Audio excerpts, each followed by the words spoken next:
Okay, now we're back with the modern showdown between Josh Grace and Oliver King. This time Oliver's on the top of the screen, having taken down Modern 2-1 against Josh on the bottom of the screen. I'm joined once more by Will Escrow. Welcome, Will. Hi. Hi. Um, I may be even more useless this time around because my modern vocabulary is worse than my standard, which is already bad. Yeah, But no, we'll see how it goes. so it's Josh on the play first this time. And I'm pretty sure Oliver will be on his four color shadow. Yeah, he cycles a street wraith, so he can sort of confirms it immediately. And what's Oliver on? I'm sorry. Oliver plays a four color shadow deck. Okay, He just splashes white for lingering souls. got it.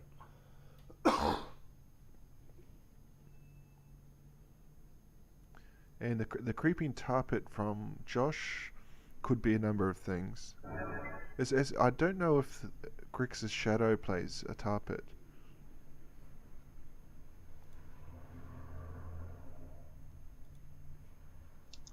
Pretty nasty. It becomes a 3/2 blue-black elemental and is unblockable. Oh. So we're gonna have a look and see what he's on immediately. Oh, okay, a gift stack. 3 fatal push in hand. So yeah, Oliver chooses the fatal push. So he's got 2 more fatal push left. I'll just keep that up the top of the screen for a moment. Mm-hmm. So Josh has got his first 3 land drops.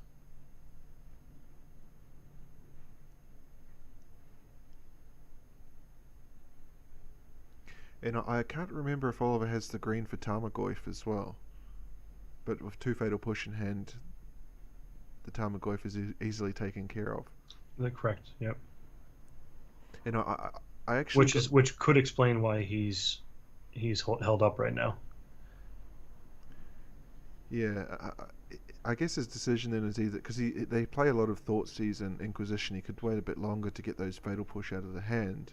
Mm-hmm. But Oliver, by his own admission, is a new modern player. So he'll be seeing that Gifts Ungiven, and he's probably not really sure what he's up against. I didn't get to actually read the Gifts Ungiven. Could you run me through the idea of a gift stack, Yep, like it the says basic archetype? you search your library for up to 4 cards with different names and reveal them, and then your opponent gets to separate them into 2 piles, one for the Uh, graveyard and one for your hand. and does this deck actually have a mechanic to pull back from your graveyard as well? Yeah, to be honest, I'm not familiar with this deck. It normally gets various combinations of cards, so I'm not Okay. really sure what Josh will be looking for. So he's going with the Traverse. Oliver's going with the Traverse.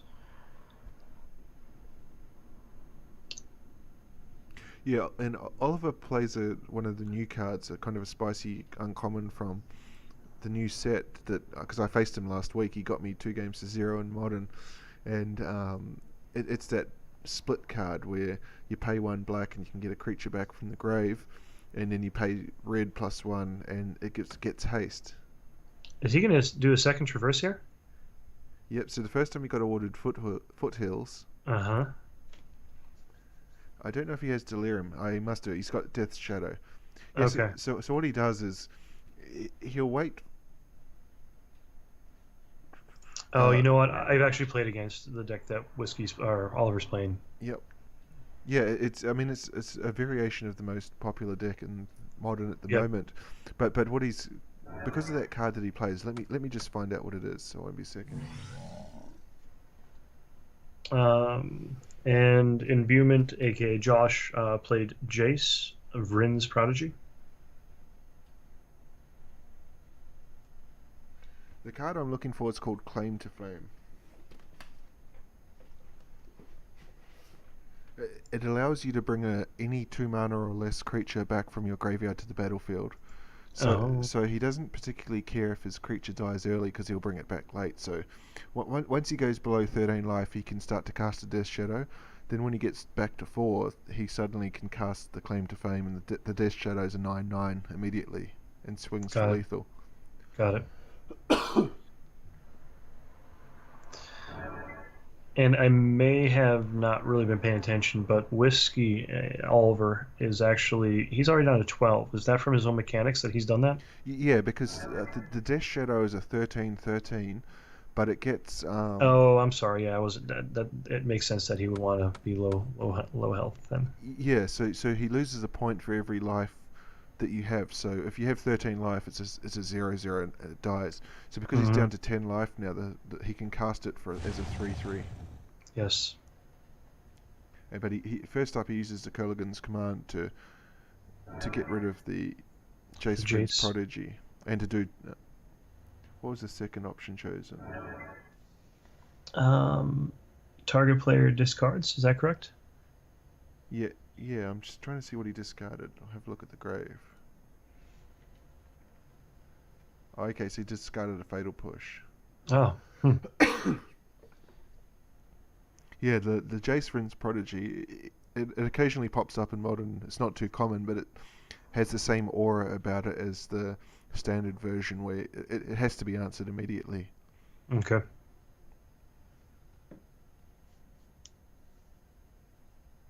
Definitely seen a little bit more thought put into this one. Like you mentioned earlier, that Oliver is new to the modern scene within X Mage, and I guess all overall. You could sort of see it in the timing of these plays and how long the turns are taken compared to what standard was.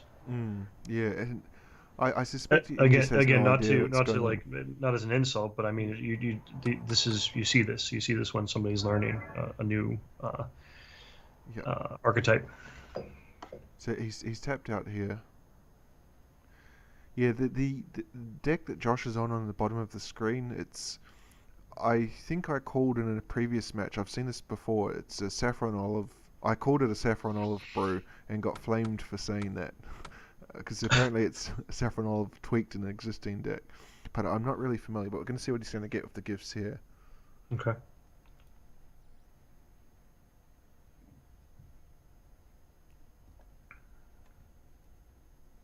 Okay, so he gets he only revealed two for some reason. Burial Rites and Iona, Shield of Emeria. Mm-hmm. So now he can flash back. So he's going to cast the flashback cost on the Burial Rites flashback Iona, and he's chosen protection from black. Interesting. So it's when Iona enters the battlefield, choose a color. Your opponents can't cast spells of the color, so he chose black. Ouch. Ouch.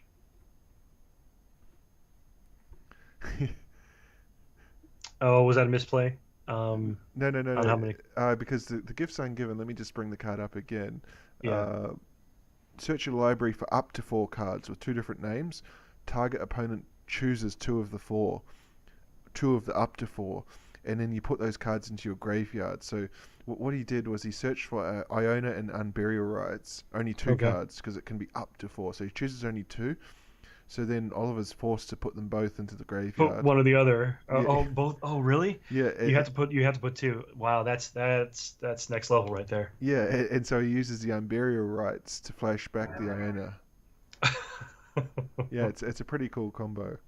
Yeah, it is. And so we're not going to see any black spells now out of Oliver. And I can't think how he can get out of this one. I can't either. I mean, he's got 7/7 coming in at him next turn. Yeah, I mean, red's going to be inadequate. Lightning bolt's not going to get the job done, and possibly a Tarmogoyf. But if he wants to get super greedy, he could fire up the tar pit and have lethal on board. But Hmm. I think there's no need because Oliver potentially has lightning bolts on the other side. It's a 2-turn clock as it stands.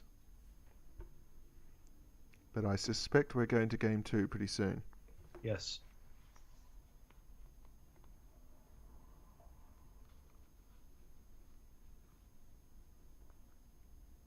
Wow, that was that's a really interesting play. I wouldn't even never thought of this one like that.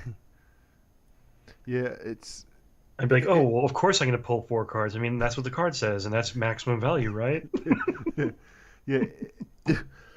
Excuse me. Every time I play against it, I never quite understand what's going on, and I always have the feeling it's the same with the Storm deck. The Storm deck has a similar one where it lets you choose cards, and you put two in there and two in their hand, and it's kind of like you have this. It's the same card, the gifts ungiven.